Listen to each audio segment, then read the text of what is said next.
is I don't want to say a dummy, but you're saying he's not smart.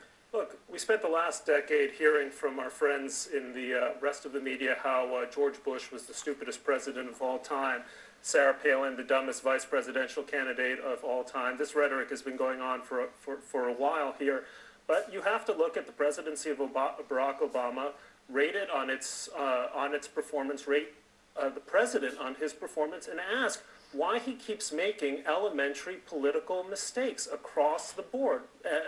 Not the least of which was his bizarre performance speaking yesterday in the middle of a market route and only accelerating that route. That brings us, I want to go to another one of your quotes. Let's bring another one in the piece. There are a zillion of them we could use. We probably could read the whole thing out loud. Here it is, quote, "Then there is Mr. Obama as a political tactician.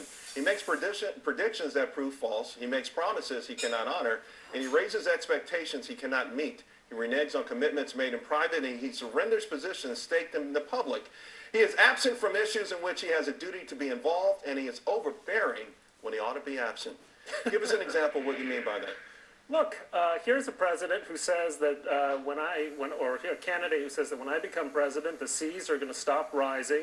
We're going to close Guantanamo. We're going to make peace between Arabs and Israelis. I mean, the list goes on. You know, President Bush, say what you will about him, he understood the gifts, the political gift of being underestimated, or as he put it, misunderestimated. This president moves in the opposite direction and consistently disappoints, never mind conservatives, now increasingly his liberal base. You have Maureen Dowd at the Times comparing him to Jimmy Carter. There are tons of lines, and one of my favorites was you wrote, Socrates taught that wisdom begins in the recognition of how little we know.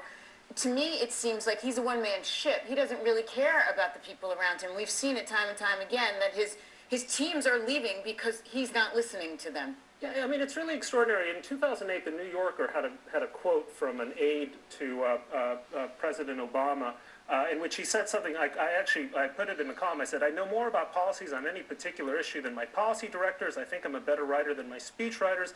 And I'll tell you right now, I'm a better political director than my political director." Well, that is arrogance. If you really think that you are the smartest guy on every single issue, that, I think, calls into question your basic sense of judgment about yourself and about others. And you're breaking your fundamental rule as a leader. As a leader, the first thing you learn is to surround yourself with people better than you in those skill sets, not weaker. So if he appointed people and he's better at it, then you're doing something wrong. I mean, I find it completely extraordinary that Tim Geithner is still the Secretary of the Treasury. You know, when the war in Iraq was going south, George Bush fired Donald Rumsfeld. He ordered the search. He ordered a change of course. We have an economy that is now we're in the economic equivalent of Baghdad 2006. But Brett, being arrogant is not the same as not being smart, though, is it?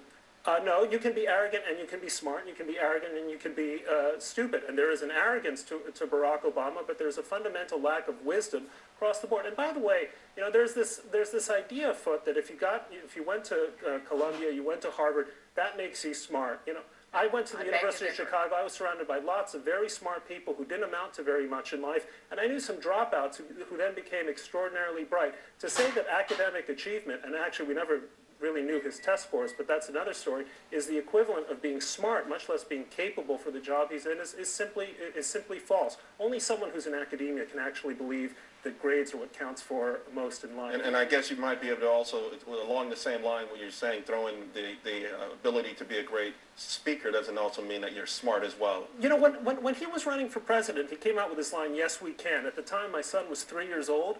And I said, hey, that's a line from Bob the Builder. That's what I'm watching. Why do people consider this great oratory? Well, it's something that you can remember. Brett, we're going to have to go.